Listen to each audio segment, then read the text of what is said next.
Hello and welcome to another episode of arcDéco CineLab. This is your host, Rex. So if you're wondering, this video is indeed in 4K.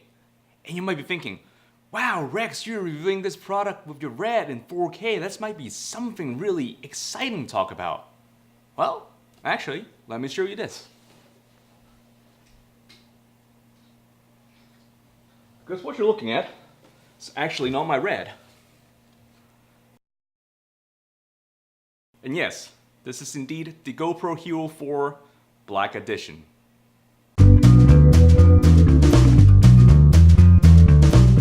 of course, GoPro camera has been around for a little while. I got my first GoPro Hero 2 camera through Mercedes-Benz America. And of course, I got that camera because I won competitions to make a short film about the brand new 2012 Mercedes C-Class at the time. Of course, I've been making car video for a while, and now airsoft is such my biggest hobby right now. I do use my little action camera very often, and my GoPro Hero 2 has been fairly dated since the 3 came out, and I've just been dying for an update.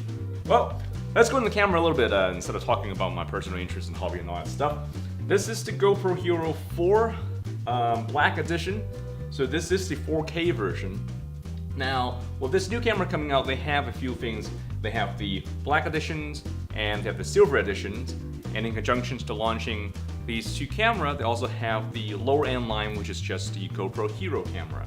This Black Edition in particular is a 4K camera, of course, like I said. It's now finally, instead of like the GoPro Hero 3 or 3 Plus, which can only do 15 frames per second in 4K, which really is only good for time-lapse and still images. This actually can do 30 frames per second video recording in 4K. And that is really nice. Of course, you can go to a 24 frames per second as well if you're looking for more of like a cinematic look. And what is also really attractive for this is you can go to 2.7K, which is a little bit bigger than your standard 1080p. Then you can do a little downsampling while you're trying to go for like a web releases or 1080p releases to give you that extra pixel to reframe or just to have a better, debayer downsampling. Other very great features about this is the 1080p 120, and yes, it is 120 frames per second, which is a fantastic slow-mo action camera, and I'm just dying to test this out. This literally just came out of the box this morning. I went to the store and purchased it, and I haven't really done a lot of shooting with this just yet, but I'm gonna do that in just a second as soon as I'm done with this review, and I'm gonna go out there. But there's another unboxing video. It's just like a straight unboxing video, which I'll also attach in the link below. But of course, you'll see some of the unboxing footage in this video as well. Then let's go back to the camera itself. Of course, 4K, 30 frames per second. Each of the recording mode also come with a super view mode, which actually have an S denote to it, like a 4K-S or 2.7S, 1080S. And that is a super view mode. Super view mode simply just expand your field of vision even more. They claim to have a more immersive experience for your video, but I just feel like the fisheye is just a little bit more, it's a little bit extreme, but you do allow to see a lot of stuff around you. So I guess that's why they call it super view. It's kind of like, this crazy fisheye effect. It does use a small, the micro SD card, just like the 3 Plus.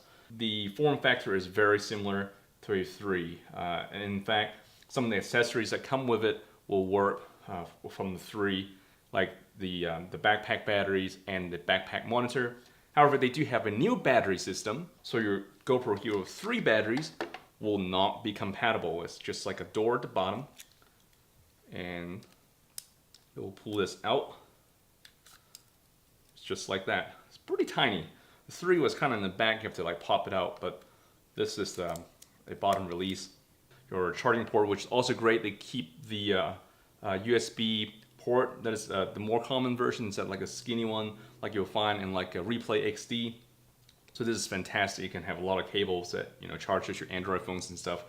Those will be readily available. Of course, HDMI port right there, and this is of course the micro SD card slot. It is kind of interesting for the GoPro Hero 4 line because the Black Edition doesn't come with a screen in the back, while the Silver Edition do come with a screen built into the camera. And that is actually is an interesting choice because all the 3 line, they don't have a camera in the back that looks exactly like this. So if you have to have a monitor, you do have to put a little backpack on it, and it's a touchscreen. It's pretty nice. And this really kind of changes your buyer perspective a little bit.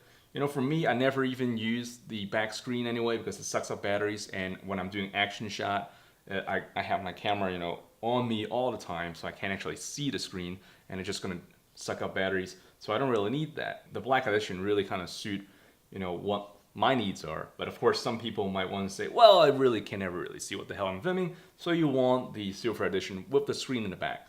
And that is interesting. And you might be worried that since they have a screen in the back, you might not be able to attach the touchscreen module that you have in the past, or you'd be interested in purchasing a new one, or the backpack batteries. And that is not true because they do still have that slot, the contact slot on the side, and then the latch on the side. So whatever accessory you're going to put in the back, it's just going to cover that right up, and it will work. And this little guy, I took it out of the box and put a 32 gig micro SD in there. I'm using a SanDisk Ultra. I think they actually recommend the Extreme, but I look at the data rate. It is 48 meg per second, which is about the same, you know, as the Ultra that I'm using. It's 45 meg per second, so it will work just fine. And when I pop the card in, I kind of do a fresh format on the camera. And at 4K, it's giving me 1 hour and 6 minutes, and same thing for 1080p, 120 frames per second. It's also giving me a 1 hour 6 minute recording time on the 32 gig micro SD card. So size of the compression is a little different. So you might want to really get bigger cards for this guy if you're thinking about recording in 4K or ultra slow-mo and 120 frames per second. But micro SD cards are really cheap, so you can pick them up on Amazon like, you know, just like nothing. And now, as a camera savvy person, I'm also very interested about what their optic choices are. Of course, going back to the GoPro Hero 2 days, the optics are they're fairly bad. I mean, they're kind of have really low light, really bad low light capabilities. And of course, the sensor back in the day is not very great either. And then the 3, they really kind of come around and changes a lot of things, especially when they start integrating the Pro mode, which you can shoot on the flatter profile. But their lenses itself, optically, is better in the GoPro Hero 3 than the 2. And the standard 3 Black Editions, it has a f2.8 lens in there. And the 3 Plus even have an f2.2. So it's quite a bit better than the, you know, your GoPro Hero 2 capability at the dark environment. And of course, the sensor is also a little bit better. What they claim for the 4 is the sensor is even better in low light, but I can't find the actual spec of what the lens aperture is, so I can't really tell you what the specific numbers are, but I do hope that it's better. They do have a night mode that is better for, I think, time lapse, and I don't know if that is working for video yet, so that's something I'm also interested in testing out. And also, a new feature with the firmware on this guy is you can change this hotkeys on the side for a video tag, which is really helpful. You know, if you're doing cool stuff out there, either, you know, skating or snowboarding, or for me, you know, airsofting, you can sometimes you just walk around with a lot of random footage and you don't know where good things are. Like if you get a really cool you know, score somewhere, and you can just now with the setup of a hotkey on the side, you can just tag it on the video. And of course, when you bring it into the GoPro Studio, I think that's where they're going to be recognizing you, where you actually tag the video. And something I'm also going to test out and see if that would translate into, say, like a Premiere NLE, it's like a bookmark or something like that. And that would be really cool if they can actually key that into the actual metadata. But once in all, I'm very, very excited about this. Finally came out. I think it's going to be a great update for the GoPro camera line. So I personally actually doesn't own a GoPro Hero 3. However, I do have the 2 that I was mentioning about. So let's do a quick comparison on size. They really came a long way. Just the camera itself, I mean, the form factor is very similar. That's why you can use some of the back attachment pieces like the monitor and the backpack and stuff like that. But the camera itself has slimmed down quite a bit. And of course, the battery size has changed drastically. And this is the batteries for the 2, and of course the batteries for the 4 is about 2/3 of that size. so that's pretty nice. User did experience a reduced battery life in the 3 line, and I think the 4, if it is not the same, it's probably going to be a little less battery life, just because the board is recording a higher frame rate and it's working harder. That's why they're storing more batteries. So that's it, folks. That's my initial review for the GoPro Hero 4 Black Editions, and I'll be posting more shooting video and actual test footage here very soon. But until then, go there and have some fun. Make a movie, shoot a video, just enjoy the weather, and I'll see you next time back here on arcDéco CineLab.